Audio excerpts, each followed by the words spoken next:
I'm Margaret Sullivan, and at 59 I thought I'd already lived through the worst kind of heartbreak a woman could face.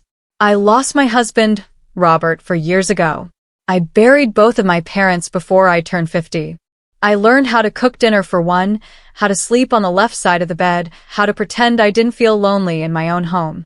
But nothing in my quiet little life prepared me for the moment I woke up from a short afternoon nap and realized someone had cut my hair while I slept. At first, I didn't understand what I was seeing. The soft weight on my shoulder felt wrong. When I reached up, my fingers brushed against rough, uneven ends. My scalp felt cold. Strands of hair were stuck to my cheek and shirt, and all around me on the living room rug, there were pieces. Long, dark pieces that used to be part of me. My heartbeat thudded, so loud it drowned out the ceiling fan. I stood up slowly, every step crunching against stray strands on the floor. I followed the faint sound of metal tapping against the kitchen counter, and there she was, my daughter-in-law, Vanessa, leaning back with a pair of silver scissors dangling from her fingers. She didn't even bother hiding them. She simply smirked. "That's how you learn your place," she said, as if she were telling me dinner was ready. My son. David sat at the table, staring at his phone, guilt pooling behind his eyes, but never forming into an apology. When he finally spoke, his voice was small. "Mom, Vanessa's right. You're almost 60. Long hair doesn't look right anymore. She was just helping. You needed a lesson." A lesson, as if I were a child. As if my body were theirs to control, as if the home I opened to them, the money I helped them with, gave them the right to strip something from me without consent. If anyone had told me this would be the moment my whole life shifted, I wouldn't have believed them. But 3 days after this, those same two people who cut my hair stood outside my front door, begging me to forgive them. Before everything collapsed between us, my house used to feel like a place suspended outside of time. I'd wake each morning to the soft creak of the lemon tree branches brushing against the window, the smell of freshly brewed coffee drifting from the kitchen, and the quiet hum of a life that had settled into something steady, something bearable. Losing Robert left a hollow space that never truly closed, but routine helped soften the edges. I didn't expect happiness anymore, but I learned to live with a gentle kind of peace. When David called one afternoon to say their rent had gone up again and Vanessa's hours at the dental office had been cut, I didn't even let him finish his sentence. I told him they could move in temporarily, just until they got ahead again. The words felt natural, as if this was what any mother would do. I imagined dinners together, laughter returning to hallways that had held only silence for years. Vanessa's thank you felt polite but distant, a smile that didn't quite reach her eyes. Still, I assumed we just needed time to warm up to one another. Families grow in strange, uneven ways. They moved in on a warm Friday afternoon. David carried boxes filled with their mismatched kitchenware, and Vanessa followed, rolling a suitcase with wheels that squeaked every time it hit the tile. I offered them the larger guest room at the end of the hall. Vanessa looked around, taking in the antique dresser I'd kept since the early days of my marriage, the handmade quilt folded neatly at the foot of the bed. The soft blue curtains Robert always said reminded him of the ocean. Her nose twitched almost imperceptibly, as though the room carried a scent only she could detect, something old, something outdated. I tried not to take it personally. At first, the house felt fuller in a way that was almost comforting. David helped repair the porch light that had flickered for months. Vanessa accompanied me to the grocery store once, walking slightly ahead, her steps impatient, her eyes scanning price labels with a kind of restless calculation. On that trip, she said I should try almond milk instead of cream, claiming it would be better for someone my age. I laughed it off and tossed my usual half and half into the cart. It didn't occur to me then that comments like that were seeds waiting to sprout. The first real shift happened slowly, like a change in weather you only notice when it's too late to bring the plants inside. One evening, I made roast chicken and mashed potatoes, something that used to be David's favorite. As I set the plates down, Vanessa frowned at the buttery mashed potatoes as though I was serving poison. She nudged her fork into the food with the hesitation of someone examining a suspicious insect. "Do you always cook like this?" she asked, glancing around the table. Her tone wasn't curious. It was judgment wrapped in a thin disguise of politeness. It's just heavy. People our age try to eat cleaner. Our age. She was 28. David shot her a quick look, a silent plea to drop it, but he didn't exactly defend me either. He rubbed the back of his neck and said, "She's just trying to be healthy, Mom." I pressed a smile onto my face and continued eating, even though my appetite had vanished halfway through her sentence. After dinner, I began gathering the plates, but Vanessa swept them up first, carrying them to the sink with exaggerated efficiency. "I'll handle these," she said, her voice clipped. "You don't need to strain yourself after cooking all this rich food." She didn't meet my eyes. I wasn't sure if she was doing me a favor or sending me a message. The next morning, I found her in the living room flipping through a glossy real estate magazine. Pictures of downtown condos with glass balconies and marble counters filled each page. She circled one with a pen. "Imagine living here," she said, more to herself than to me. "Some people hold on to houses that are way too big for them. If they just sell, they could finally have something modern." I felt a tiny pinch in my chest, but I walked past her quietly, convincing myself she wasn't talking about me or my home, or the memories I guarded within it. But little things kept piling up. Groceries became something I covered more often than not. Gas money somehow became my responsibility as well. When David lost another job, the weekly transfers started. Vanessa never acknowledged them, but she didn't stop spending either. Packages arrived at the door almost every other day, each one carrying shoes, skincare, or something else she claimed she needed. I tried to keep the peace, telling myself that helping my son was worth the discomfort. I told myself that families go through phases, that they'd repay my kindness eventually, that I wasn't being taken advantage of.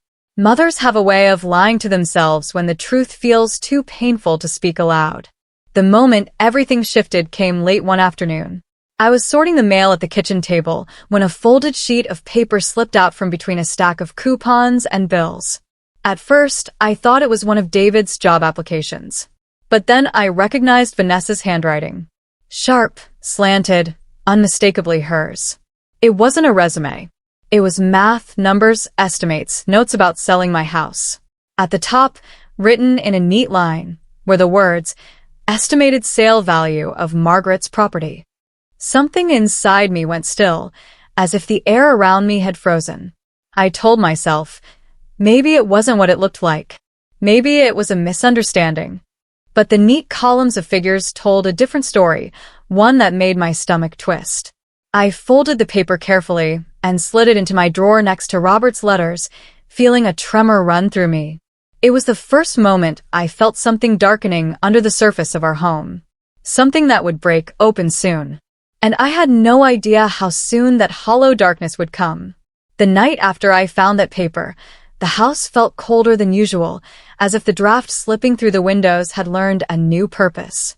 David and Vanessa came home late, laughing about something on Vanessa's phone, their voices echoing through the hallway. I stood in the kitchen, pouring hot water into my mug, watching the steam rise and swirl like a warning I didn't yet have the courage to speak aloud. I kept thinking of that sheet of paper tucked in my drawer, the numbers written in Vanessa's confident pen strokes, the way she had circled a downtown condo like it was already hers. When I went to bed that night, sleep refused to come.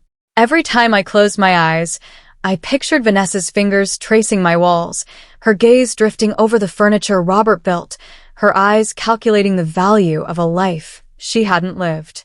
By dawn, I realized something inside me had shifted. I wasn't just uncomfortable anymore. I was afraid of what they were capable of. But fear is a slow poison. It doesn't kill your spirit in one blow. It seeps into the cracks, softening your resolve. So the next morning, instead of confronting them, I tried pretending nothing had changed. I made coffee, scrambled eggs, and listened as Vanessa breezed into the kitchen in her bright workout clothes, humming a song I didn't recognize. She didn't look at me when she reached for the almond milk, but she said, "We should talk about modernizing this place, Margaret. It could be worth so much more if you updated it." She wasn't even hiding it anymore. I said nothing. My silence tasted bitter. Later that morning, when she and David left for errands, I grabbed my keys and drove to Sophia's salon. I didn't want a haircut. I wanted a mirror that didn't lie. When Sophia saw me, she immediately reached for my shoulders as if she thought I might collapse.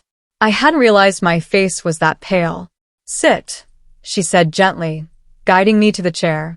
"Tell me what's going on." I didn't start with the paper. I started with the feelings I didn't have names for.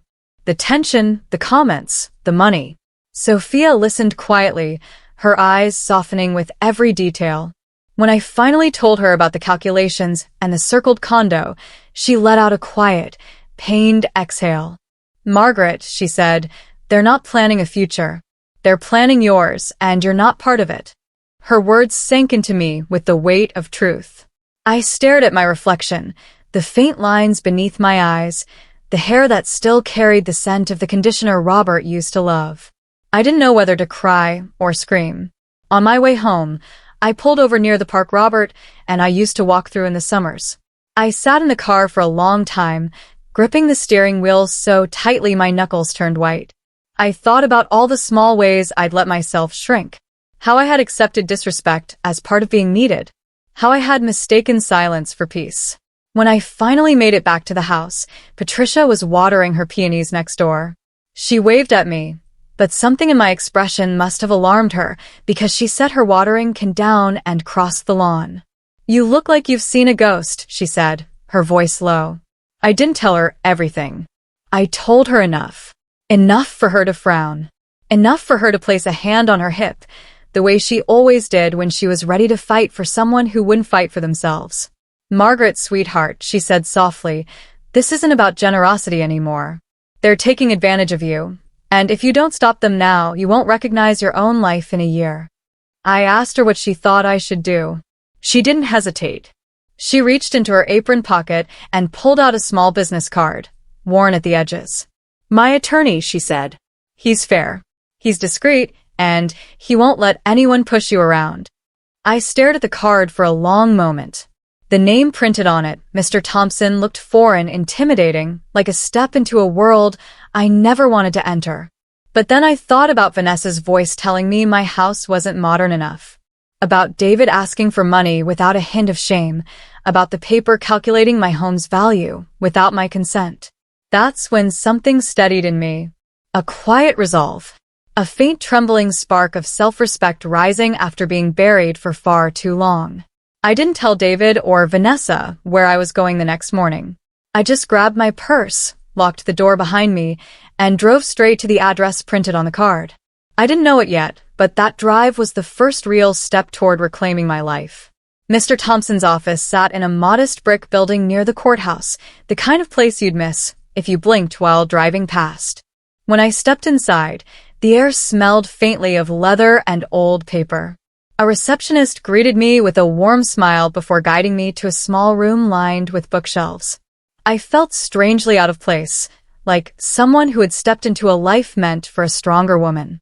But when Mr. Thompson entered, a tall man with silver hair and eyes that seemed to measure truth without judgment, I felt my shoulders loosen just slightly. I told him everything, not just about the haircut or the insults or the money. I told him about the list I'd found, the circled condo, the way Vanessa's voice had shifted from polite to possessive over the months. As I spoke, he didn't interrupt. He took notes with deliberate strokes of his pen, his brows lifting only once when I described waking up to find pieces of my hair scattered across my chest. When I finished, he leaned back in his chair. "Margaret," he said, "you've been far more patient than most people would be, but patience doesn't mean surrender. Your home is legally yours, and you have every right to set boundaries, especially when the people living under your roof are exploiting you." The word exploiting stung, mostly because I had avoided admitting it to myself. He explained my options carefully, walking me through the tenant-at-will laws in our state, how eviction notices worked, what protections I had, what steps were required. He made everything sound straightforward, but the weight of what he was saying pressed down on me. I felt as though I were standing at the edge of a cliff, staring down at a drop I wasn't sure I had the courage to take. He drafted the 30-day notice. My name sat at the bottom of the page in bold letters, sharp and solid. When he slid the paper toward me to sign, My hand trembled. Not from doubt, though doubt lingered, but from grief. Grief for the boy I had raised. The boy I once carried on my hip. The boy who used to leave crayon drawings on the fridge. I signed anyway. The pen made a soft scratching sound. Final and irreversible. We'll deliver it together, he said gently. You shouldn't face them alone. The next afternoon, I waited in the living room while the sun dipped low behind the lemon tree outside. Shadows stretched across the hardwood floors, and my heartbeat seemed to echo beneath them. David and Vanessa were in the kitchen preparing dinner, their voices rising and falling in casual conversation. It struck me how normal everything looked. The clinking of utensils, the soft sizzle of onions in a pan, the illusion of family. Then came a firm knock on the door. Vanessa barely glanced up. Could you get that, Margaret? I walked slowly down the hallway, each step heavy with the knowledge that nothing after this moment would be the same. When I opened the door, Mr. Thompson stood there holding a manila envelope. He nodded once, a quiet signal of support. Good afternoon, Mrs. Sullivan, he said politely, loud enough for the kitchen to hear. May I come in? Vanessa poked her head around the corner, her posture stiffening when she saw the envelope. David followed, wiping his hands on a dish towel, confusion etched across his face. What's going on? He asked. Mr. Thompson handed the envelope to Vanessa first. She opened it, her eyes skimming the words. Her smirk vanished, her face drained of color, then flushed a furious red. You can't be serious, she whispered, her voice tightening. This is an eviction notice. David grabbed the paper from her, his expression shifting from disbelief to panic. Mom, what is this? I felt my breath loosen. For the first time in months, I stood tall. It's exactly what it looks like. You have 30 days to move out. Vanessa stepped forward, her voice cracking with indignation.